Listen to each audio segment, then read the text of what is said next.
Vaza, thank you for joining the live. Over to you. Let's How hear are from you. you? Thank you. Thanks so much for bringing me up. And thank you to Divine Feminine for showing me how to request. I didn't know that, I didn't know how to do that. So praise the Lord. Um, do you have like a name or do you just go by the Black My name is Anthony, Man's so Bible? you can call me Anthony. That's fine. Yeah, Okay. sure. Hi, Anthony. Hey.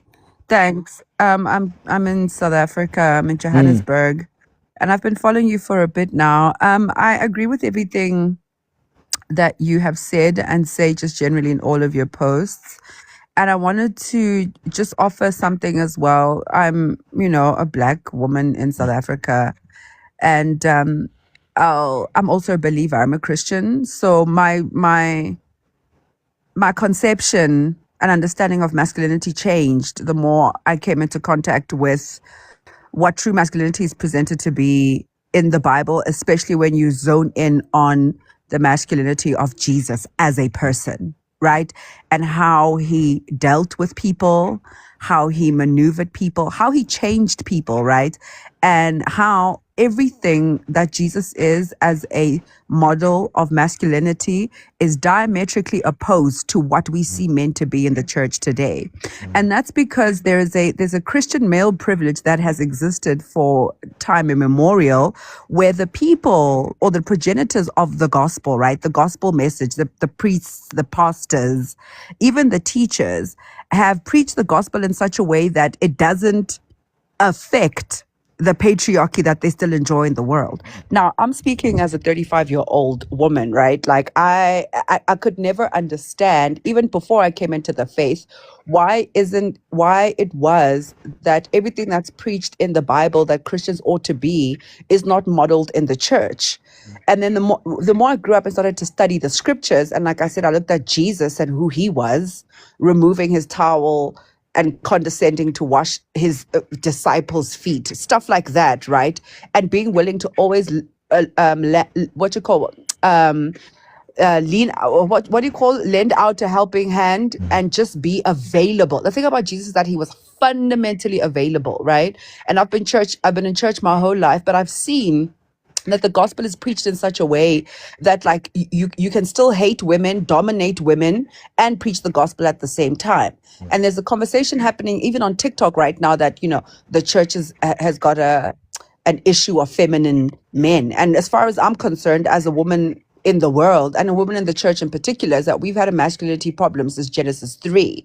And unfortunately, the people in the church, in institutions where masculinity or the models of masculinity ought to be more visible, more palpable, more modelable, that's not happening. And I think that's the travesty for a woman like me, a woman who would say, I was in the world and then I went into the church, and realized that even men in the church play the exact same games that men in the world play, dominating, lording it over you, wanting to control you, and not seeing how, like, with Christian men, it's like, if they won't marry you when they realize that they can't control you, because the gospel that they've received is the one that says, like, to be a man is still to dominate and control.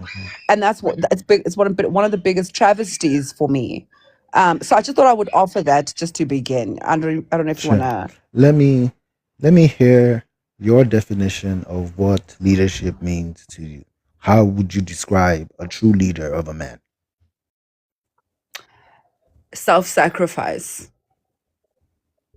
So it is the willingness to, sacrifice oneself for the good of others. And my worldview, being Christian, is that because for me, there is no greater definition of love that one would lay down his life for his friends. So, and the thing about leadership is it's that it knows that the good of others is the good for the self, right? There's nothing that you're doing for others that you are not first and automatically doing for yourself, right? And I think that's why it's more blessed to give than to receive. It's because the reward of giving is multiple than is it multiplies, as opposed to when you're just receiving. So I would say that's my definition. Yeah. Thank you for sharing your thoughts. I appreciate it. Everything you said was well said and well stated. I think I agree with everything you had to say.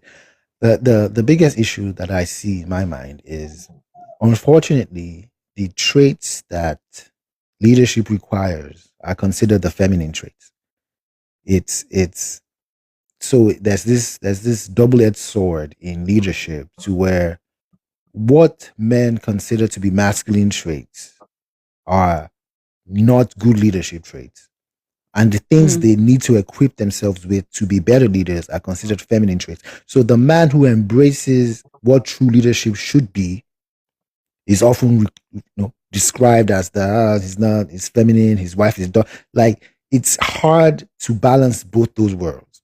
So, mm, which is why which is the point of the channel, is to kind of get us to a point where, at on the first level, on the first layer, we need to redefine masculinity first for us to even make any headway, mm, for us to even get to any standard point, because the lies we've told ourselves and the things we think we require to be men are so anti-relationship. Everything about our nature as men, are mm, all the things we have are things that help destroy our families, our loves. So it's such this double-edged sword of, oh, he's just a man. Men are supposed to be this way. Men are this, men are that. And everything you call being a man is things that are keeping you lonely and single mm, and leaving mm, damage and destroying lives and breaking hearts and lying to woman after woman and just leaving this world of destruction and pain behind you. So the second we can start to kind of redefine that, I can still be a fully grown, functionally masculine man and have empathy and have compassion and be soft and be gentle and speak in a soft voice and tell a woman, I'm sorry, I was wrong, forgive me. I mean, it's all, I mean, those are the things we need to be leaders, but we never will embrace those things because they sound like such, like that's weak, that's soft, that's not. So yeah, I agree with your perspective. It is completely true. And you know what I think the dark other side is? The dark other side is is the women Mm-hmm. who are the foot soldiers of the patriarchy, right? So it's our mothers and our grandmothers and our aunts Mm-hmm. who are the gatekeepers of the system. Mm-hmm. I grew up in, and I still exist in, a patriarchal family. My dad has never, not once, told me I'm the man because I'm a man, because you're a girl. It was my mother. All of the messaging I received about shutting up, getting up to clean, because who's going to clean for my husband? My dad has never uttered any patriarchal utterances to me ever. It was always my mother. Mm-hmm. Until today, every time I try to have the conversation with her to say, I'm 35 now, mom. Do you know what I mean? Can we have a conversation about the notions that you grew up with and whether you are open to reflecting on the things that you taught us? She's not. Mm-hmm. Boys are boys, men are men. And I mean, just the other day, I was in the car with her. We were driving, and a woman decided to go ahead of me, even though I was like in the middle of going around a traffic circle. So where she should have stopped to allow me to yield, she just saw, a split second where she could go instead of waiting for me to just get through the circle. And my mom was like, "Oh my gosh, what a terrible person." And then by the time we had to turn the next stop, she saw that it was a woman, and she was like, Mm-hmm. "And it's a woman," and I was like, are you like for real? You know what I mean? And I think, not to add to the women also being the problem, because the patriarchy is a joint venture, right? Because between men and women, there's also the religious element that I always come in with as a lens, because most of these stereotypes and these dangerous utterances are also being propagated in religious institutions, and Mm-hmm. Christianity in particular, where there is no real citing of that kind of toxic masculinity, especially in the New Testament, because we have someone like Jesus. So when you talk about those leadership qualities that you believe to be the building blocks of a healthy masculinity, all of those Jesus has and continues to demonstrate. The problem is that the men reject it, because to reject the patriarch or the masculinity of Jesus is to reject the power that you've already been given in the world by the patriarchy. So the problem that a lot of these men are having is that I enjoy so much power, right? I literally get to treat women the way that I want to, and other women co-sign it. So why would I abandon that and choose actually to cut against the grain in the face of other men in the church and the world, and choose to be like Jesus? Like, it's not attractive to anybody. And that's why you have 2/3 majority when it comes to church attendance, where you have women outperforming men, especially in the churches and just in terms of participation. It's because the men are not willing to let go of that power. You know what I mean? So the women are also a problem, because we're the ones who are the main, I'll say, entrenchers of this dangerous message. Is because the patriarchy is actually a joint venture. So on the other side, it's us, it's the women. It is. It is. It is. Absolutely. I couldn't have said that any better. It is. It is the women. That's the And tragic part for me. they are. But the women are a reflection of the men. I mean, I hear what you're saying, and there's a lot of truth to that. But I also feel like the women who are in support of the patriarchy are women who have been a product of it, and to ever acknowledge the truth of it is to do a disservice to their own lives and their own experience. And it is something that is counter to human nature. Like, for a woman to ever say, I have lived my entire life doing something that makes no sense, it is one of the hardest things to. So they will pass that on as a almost glowing example of their own sacrifice in life, their own strength in life. So the story they tell their kids isn't so much in their minds. It's not passing on the patriarchy. It's more of giving their life some kind of meaning, because outside of that, they'll have to face the truth that I lived a lie for 60 years or 80 years defending this man who was lying and cheating and treating me so wrong, but I stood there. And that is not how they want their legacy to end. So they turn it into this almost like, my life is a life of sacrifice. My life was a life of faithfulness in the space of hardship. Even though all this happened, your dad was, all this happened, guess what? I was strong. I was faithful. I didn't buckle. And that's what I'm passing to you. Be strong like me. Be faithful. Don't bend. So they don't think they're really passing on, in their minds, they're not passing on negativity. They are passing on this glowing story of, oh, my mother was a strong woman, and even in the face of all the adversity she faced when she was young, she still stayed strong. She never left my father. She stood by her side, lived for her children, and that turns a story into a story of victory and glory, to where, wow, what a wonderfully lived life this woman had. And that is all they fight to preserve. Yeah. So I understand it. My mom is the same way, and I was about to say, you sound like my mom. Like, did you speak to her this afternoon? Exactly. Yeah, my mom is the same way. So, I get it. And at some point, I used to have those conversations with her, but then honestly, I started to feel bad, because I knew what she was really doing. I knew that she needed that value in her existence, to where, my life wasn't just a life of blind submission to some man. It was like, it was my story. She's trying to reclaim her story as, you can write it this way, but I choose to write it as a story of strength and resilience and the power of a woman when she stands by her man, and what we built together, me and your dad, despite all the ups and downs. And I let her have it. So yes, I agree with you that absolutely it's the way of life. But I feel like if we as men change first, if we slowly start to shift the narrative, then things will improve for sure. But yes, you are correct, and you've spoken a lot of truths that are hard to hear from both men and women, especially in our culture as Africans, because I'm Nigerian myself, and I know what the culture is like. It's almost like marriage. The day you get married is the day you get given the speech about you're about to enter this treacherous world of pain and suffering. But that's what it's supposed to be.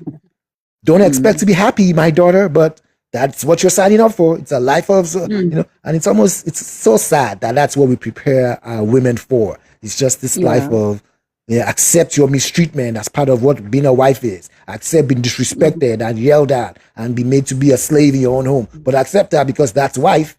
And it's sad, Mm. that men perpetrate that. And it would be wonderful to wake up to a world where that is no longer the case, where being wife could be, I'm going to be with a man who loves and respects me and speaks to me softly and treats me with care and doesn't accept anything other than my complete, and I will give him that same energy.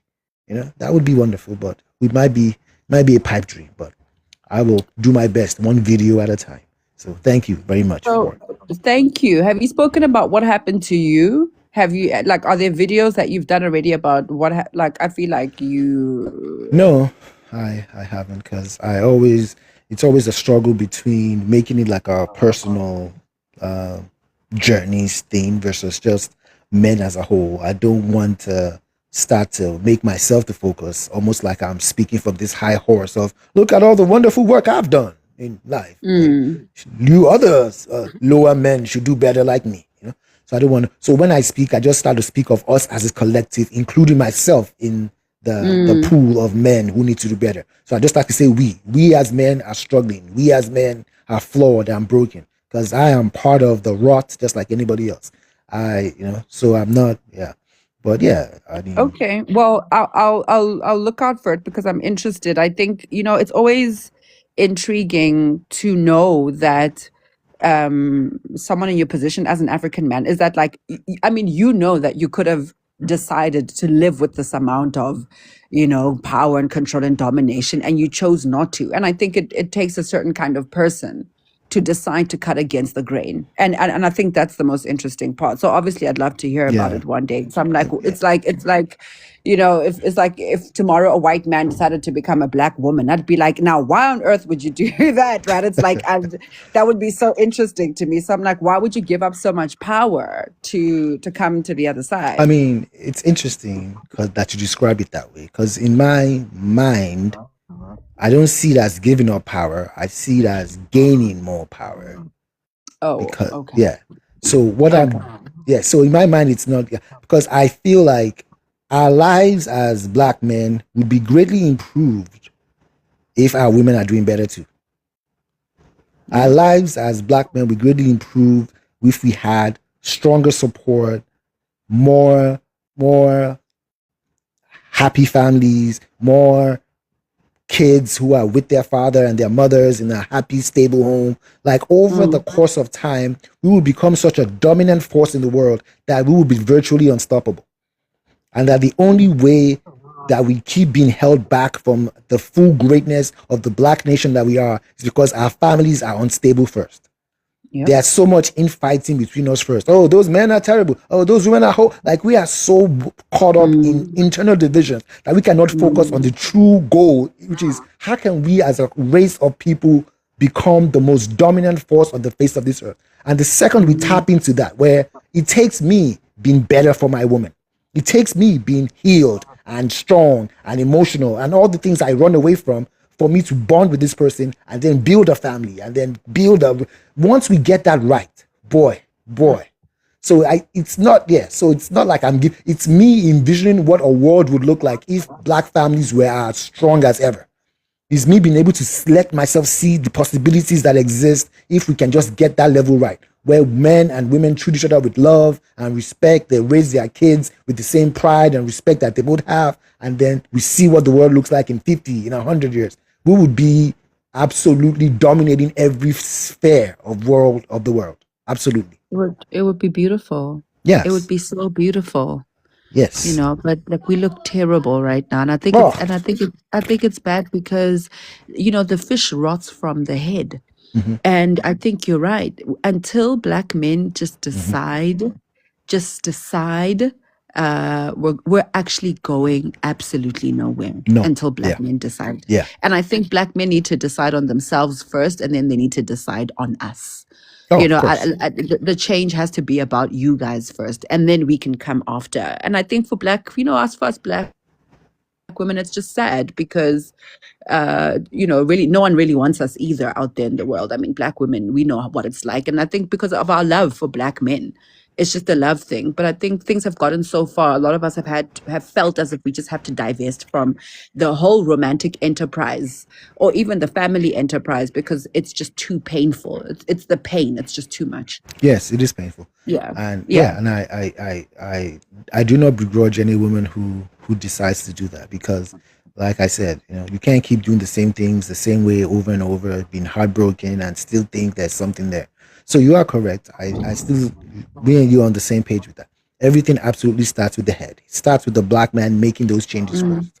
Because, black women, I mean, sometimes on the channel I get a lot of comments from the men, simp, pandering, all that good stuff. And it Yeah. doesn't bother me. It rolls off my back because I'm like, whatever.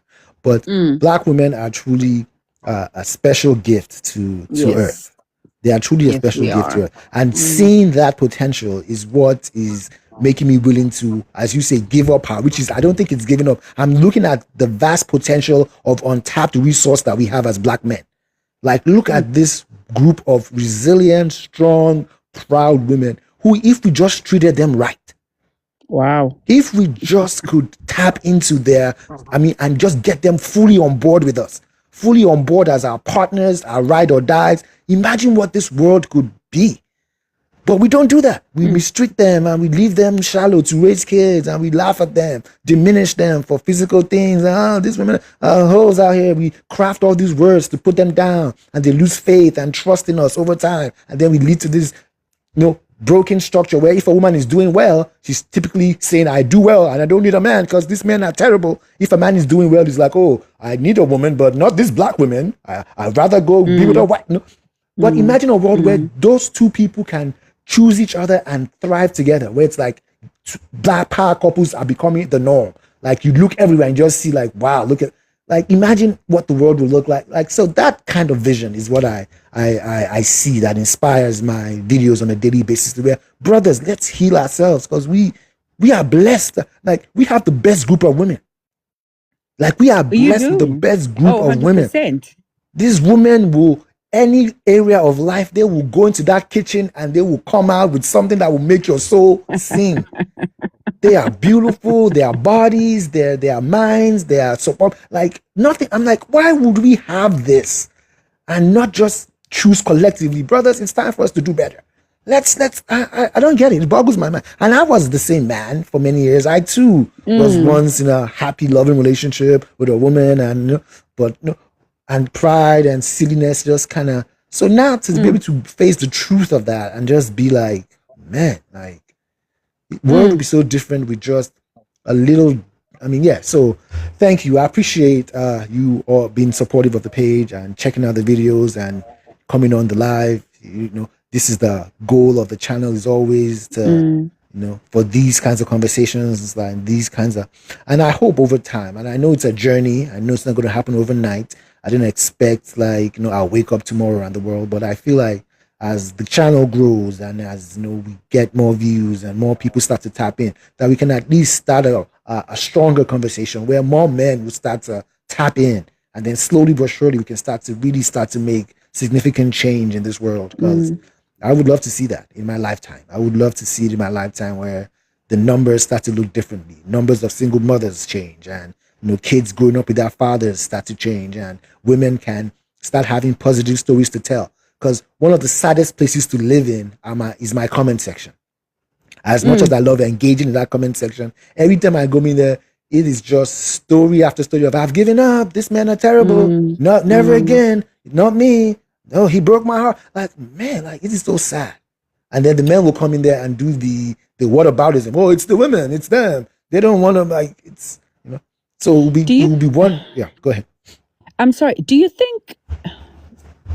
I'll start. First of all, I want to ask you a question before I say what I say. I've got older white male friends, and no one appreciates, like, my white male friends, black women, like those white men. And every time we go into those conversations, it's like they say black men have the best women on the planet. I have white male friends who won't do business with people where there aren't any black women, especially here in South Africa. For them, the litmus test of how business is going to go, wherever they venture into business, is if there's black women. And I spend a lot of time with these people, and they talk about black women, even as older white men, of saying that, like, they've invested, and you can imagine with the history of my country, right? And all the reform that's happening in the background with business and education, all that stuff. The greatest places where they've seen growth as white men is places where black women are stationed. Some of them married black women because they're like, this is the best thing given to mankind. And it's like, for them, it's terrifying. It's sad that black men cannot appreciate black women on a daily basis. You know what I mean? But the question that I had was the coldness, right, of men, just the coldness, even the pride and the pomp and the shamelessness as well. Because I think like black men are like shameless. Where does that actually come from? Is this a shame issue sometimes? Because I feel like I think maybe black men also have a lot of shame. But the question is, where does the shame come from if it's shame? And are black men aware of the fact it might be a shame issue? I'm just wondering where this stuff comes from. Because in my head, you've been raised and spoiled by the women in your life, and then you wake up one day and you hate us. I don't understand. It is one of the big mysteries of life. And one of my videos actually addresses that too, where I say the average man, at least the average black man, if you ask him who he loves most in his life, he will point to some woman. Yes. It never fails. My mom or my whoever the woman was who raised him, is his idea of perfection. He will speak glowingly of this woman's love and strength, and I will kill for my mom. Oh, mama. And then he will turn around, meet some woman, and damage her. It is one of the mysteries of life. So that's a great question to ask where that comes from. And I always wonder myself, like, where does it come from to where, even though you've lived the life where you know what love looks like coming from a woman, you know what strength looks like coming, and the default would be to embrace this in your own life. Like, wow, I would want this in my life, this kind of love and strength and support for my family. But it is weird that we do not fully embrace that. And I think some of that just comes from our own unresolved trauma. I feel like black men for a long time, they've always felt less than. They've always felt that they have to fight for everything they've had, from respect just in general, at work, from white people. Just in general, they've had to struggle to get everything. And in our minds, I think, like, the one place where we can feel superior is with our women. The one area of life where we actually feel that we have some strength. Like, I've been dominated by the world for so long, I need to show that I can dominate someone. And the people who suffer most are the ones closest to us. So the easy targets are women. Like, I can take shit all day at work, but not at my house. I take it every day from my bosses, but I won't take it from my girl. So it becomes like the easy targets of this need to feel like we are over someone. Like, at least we are not the bottom of the barrel. We are still above you, black woman. So stay in your place. And the fear that dynamic will ever shift. The fear that as women get more educated and more self-aware and more powerful, it will start to push us further down the road. Like, even now we're below black. Like, damn, that is a scary future for black men. So for some of them, it feels like this constant need to keep you all in your place. Keep you all on that level of, hey, you can't be all you are, but hey, you're not going to outshine me. You're not going to be better than me. And it's almost this like counterintuitive, self-destructive thing where the people put there to help pull you out are the ones you're like trying to hold down to. Because the no matter how we look at it, the more we disrespect and hold down our women, it cannot improve our own conditions. So it's almost symbiotic thing where we refuse to acknowledge that their betterness is our betterness. One cannot be separate from the other. We're inextricably linked. Yeah, absolutely. And it's sad that, even like you said, and it's a valid point, that other races are starting to see that more than us. Yeah. More often than not, I'm turning on my internet and seeing interracial couples in larger numbers than I've ever seen. Black women who have decided, like, you know what, if my value lies with some white guy somewhere, so be it. Yep. And I'm starting to see these white men with a huge smile on their faces with some beautiful black women. Like, They got some that brother, let this black go. woman effect. Yeah, like it's called the black woman effect. Yeah, Like some these white brother men had know. man. These brothers, like, their lives are glowed up by us. They had been exposed to a life that they never thought possible. Food on a different seasoning level, vibes that they've never thought they could ever see. Just vibes. Like the family cook, like, man, just the culture, the music. They are just like, where have I been all my life? Yeah, just magnetic. Yeah. So so it is true, and it's sad. So I hope at some point we can start to reclaim the best of our women and keep. I am not opposed to interracial couples in any way. I'm not anti that, but I'm not also going to pretend that my first and biggest joy is in black love. The thing that makes me the happiest is walking down the street, seeing a proud black man with his lovely woman hand in hand with some kids in a stroller. Boy, that puts the biggest smile. I'm cheesing like a kid, just like, boy, look at this. And I want to see more of that. I want to. And that is the hope that these conversations can lead to more healing, more growth, and more love among each other. So thank you, darling. Thanks so much. Thank you so.